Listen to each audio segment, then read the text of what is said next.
Hey, what's up, brand builders? Welcome to another video. All right, so today we're talking about working hard, working smart. In fact, I want to say one thing right off the bat.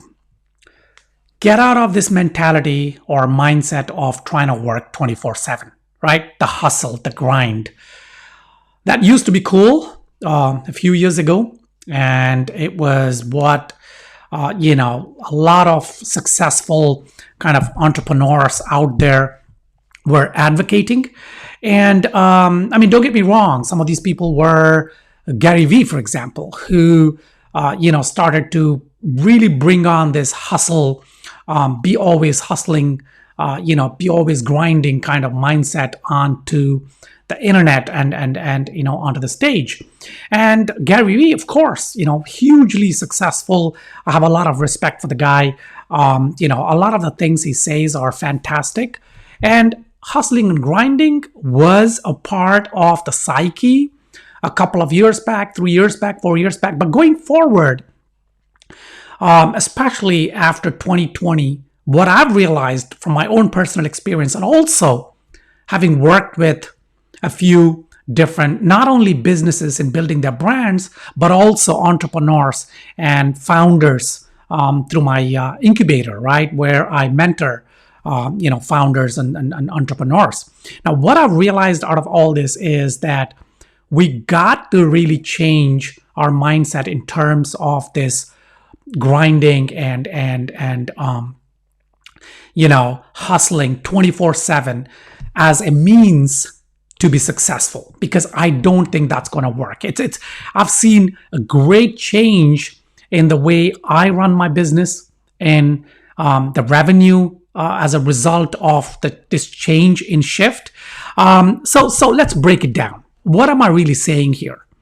I'm not saying that you shouldn't be working hard, right? You need to work hard, but you need to also work smart.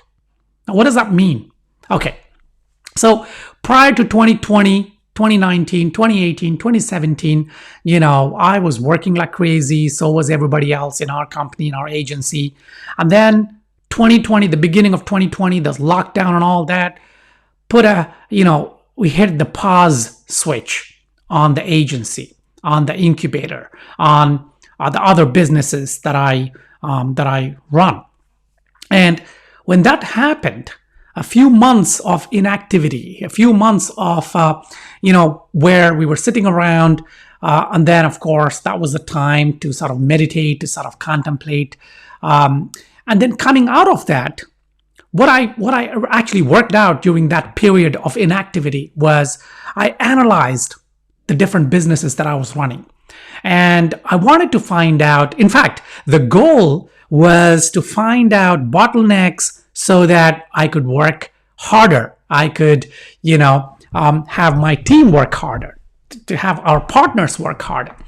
But what ended up happening was that I realized that the 80-20 principle was really rampant in my business. What that means is 80% of my time, my energy, my resources were spent on 20% of the revenue. And actually, 20% of my time and resources were being spent on 80% of the revenue. Okay, that's a little confusing, right? So to put it simply, I was spending 80% of my time, resources, and energies on things that really did not matter, that were bringing in only 20% of the results. Now, these results could be, of course, sales, revenue, money at the end of the day, but also the bigger picture of where I wanted to take my brand, where the brand was going, or different businesses, of course. And I'm just going to talk about one business so that it's simpler. So when I realized that, it was like an epiphany. So I sort of made a list of all these things that I do to develop my business, to build my brand, and then started checking out what each of those things, activities, actually was bringing in. And so this is my advice to you too. Sit down and make a list of the things you're doing right now on a daily basis to take your business to the next level, right? To build your brand. And then evaluate each one of those activities and say, what is it really bringing in? Because there might be certain activities that you think, or it's the trend to be doing with the hopes of bringing in, the results. But you gotta, okay, if it's a new thing you're trying out, that's fine. But I'm talking about things you've been doing just because, hey, we need to post on Twitter because you gotta be on Twitter. Think about it.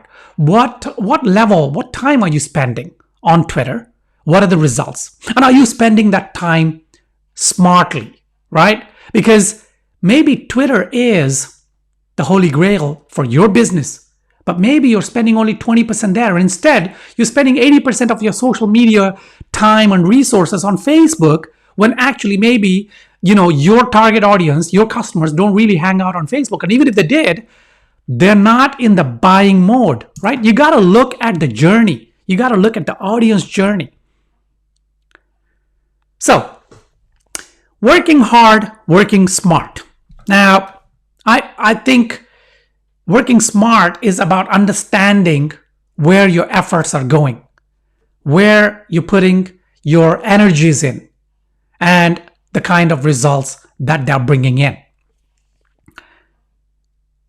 Next, let's talk about the attention stack, as I call it, right? So now we have a finite amount of time and energy every day, right?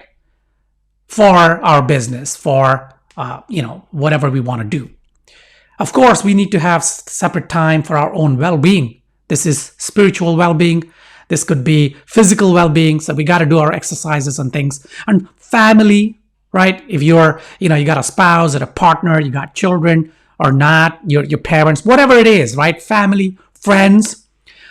So let's remove all those. Those require a significant amount of time. And if you're going to be trading those for just working on your business, I think that is a bad trade, right? So right off the bat, I will say the priority has to go to those first and not your business. Oh yeah, I've said that. The priority should go to your mental well-being, right? Your mental health, your spiritual health. Now, I don't mean religious, but I mean spiritual, right? And these things could be things like, okay, so talk about mental health. It's about evaluating yourself, trying to see where, if you're frustrated, for example, if you're feeling a little depressed, if you're a little down, you need to work out what is happening in your life that is leading to that, right? It could be bad company. It could be bad people that you hang out with, which is the same as bad company. It could be even bad friends. I'm sorry to say this, or bad family members, right? Now, I wouldn't say cut them out of your life, but you got to sort of take the attention back from, that's what I'm trying to say about the attention stack, right? Because we give our attention to different things in our life. And it's a stack. And pretty soon the stack fills up. Then the spiritual thing. Spirituality is not about religion. It's about feeling complete, feeling wholesome. And this could be, meditation maybe a little bit, or maybe reflection, or, just a walk in the park. Like my wife, she goes for a walk in the park, and that is her spiritual meditation. Well, I meditate, and when I ask her and say, do you want to come and meditate with me? She says, I've already done my meditation this morning, when I went for the 40-minute walk. So each person differently. Someone else might actually maybe, get on their bicycle and ride around. Maybe that is their meditation, and so on and so forth, right? And then, of course, you got your family. You got to spend time with your family. And spend time, yes, it is difficult now, especially if you're working from home. This pandemic has led to that. So, in fact, spending time is now becoming toxic a little bit. It's because familiarity breeds contempt. And when you're cooped up in the house 24/7, it'll lead to a lot of friction. The key to that is to really take your time back, right? Doesn't mean that you go away somewhere, or no, it just means come back into yourself. Come back into yourself so that you respect yourself. You also respect your family members. And when your family members see you doing that, they will do the same, or maybe even encourage them to do that, right? Anyway, let's get back to business and brand building. That was a bit of a tangent, but those are priorities. Now let's talk about the attention stack within business. Now, all your activities that you do for your business or brand are a stack, right? And these take a bit of your attention. Each one of these takes away a little bit of your attention. Social media posting, social media marketing takes, let's say, 25% of your time. Content creation, you could be writing a blog post, you could be writing whatever, articles, or creating a video. They take up another chunk of your time. Reaching out to old customers, just reaching out, not selling to them, but reaching out, maybe adding some value to them, could take up some time, and so on and so forth. So all these activities are stacked. Now, your attention determines your success. Where you put your attention determines your success. And if you're putting your attention in the wrong things, then of course the results are going to speak for themselves. You're going to hit a plateau, right? Your business probably going nowhere. Probably started out with, $3,000 revenue per month when you started out. And it's been a couple of years and you're now looking at maybe $4,000 or $5,000. Not bad, but not good either, because you're having an opportunity cost. 2 years and you had what? 10% increase, 20% increase, 30% increase, which is good, but you got to be thinking of a logarithmic, right? You got to be thinking of multiples. 2 years, you should definitely be doing 100%, 200%, 300% more. Not for greed, but because your brand deserves that, because your business deserves that, right? Your business deserves to grow. It's like a child. And you got to give it the right kind of nutrition. You cannot have a malnutrition child. So, attention stack, go back, think about it, clear your attention stack, right? Just start clearing it. Be ruthless. Cut out things that are not contributing to the success of your business. Cut out things doesn't mean that you need to actually fill up that time. Let's say you're spending an hour on Facebook, and then you realize that actually, you know what? My target audience doesn't hang out on Facebook, or even if they do that, they're not buying there. They're more actually buying on Twitter. Work that out.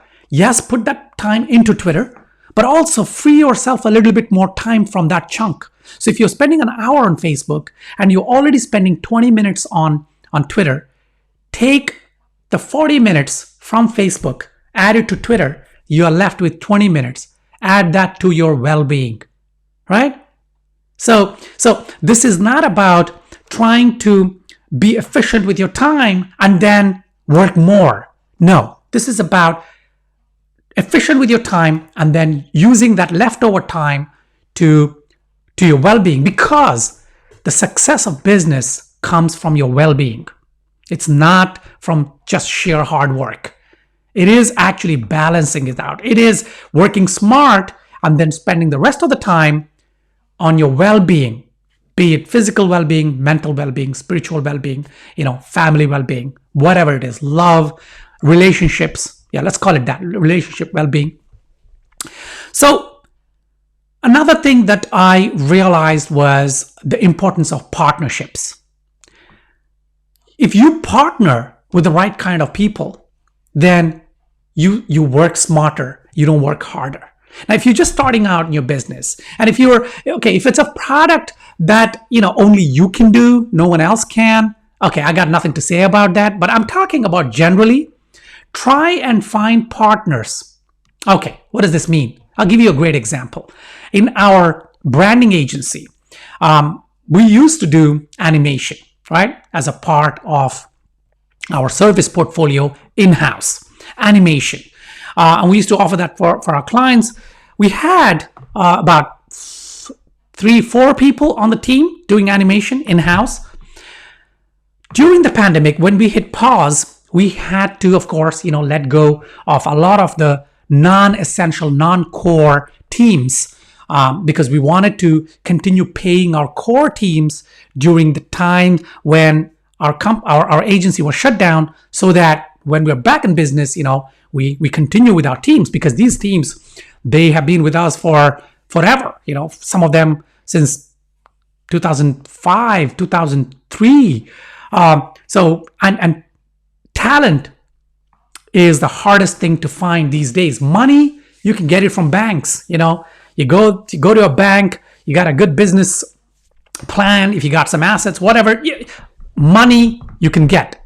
Talent, stars, superstars, you cannot get. Well, it's hard to get. So my focus was on trying to keep the superstars paid, so that when things get back to normal, because that's what, if you look at a lot of the restaurants and all, they lost their star chefs, and then when now they're opening up, and then, they're not the same as before, and because they lost their star chefs. It's something similar to that.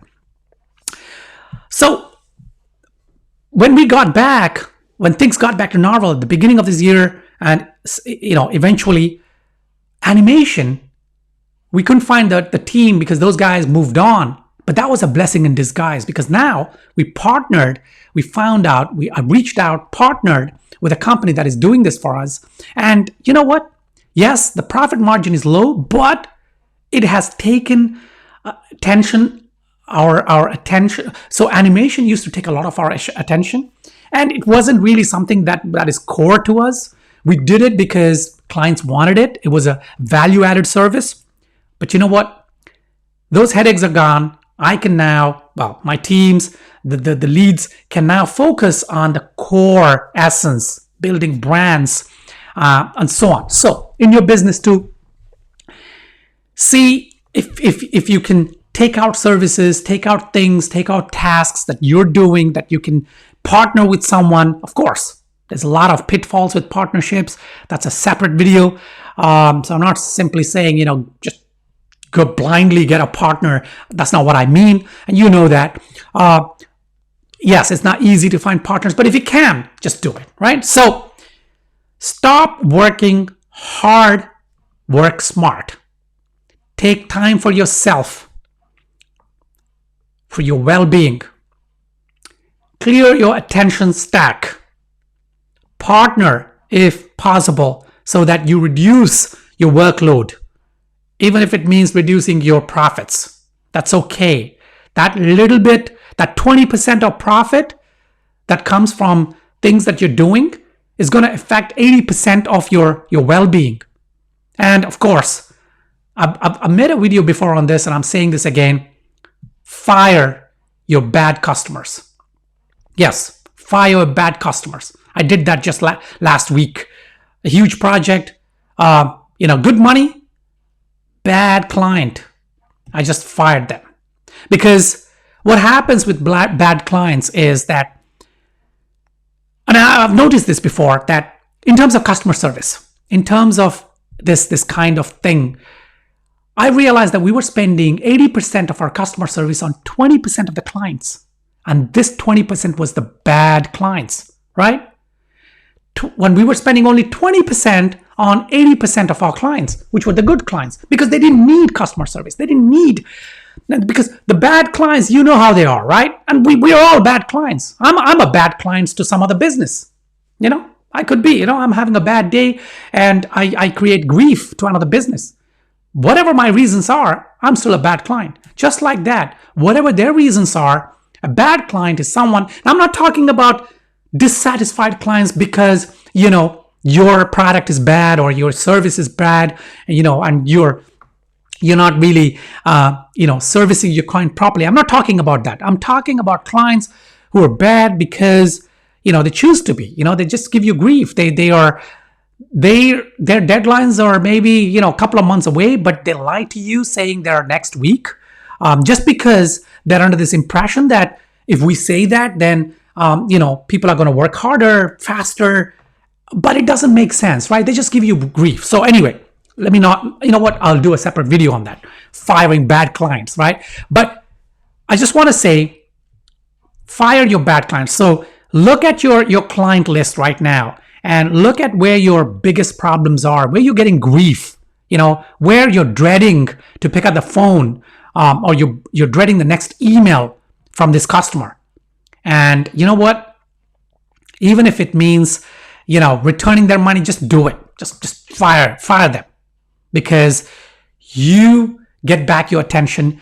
You lose that fear. You become free, and you can focus that on getting better business, or you can focus that on your existing customers and make more revenue. Increase the value, lifetime value of your existing clients.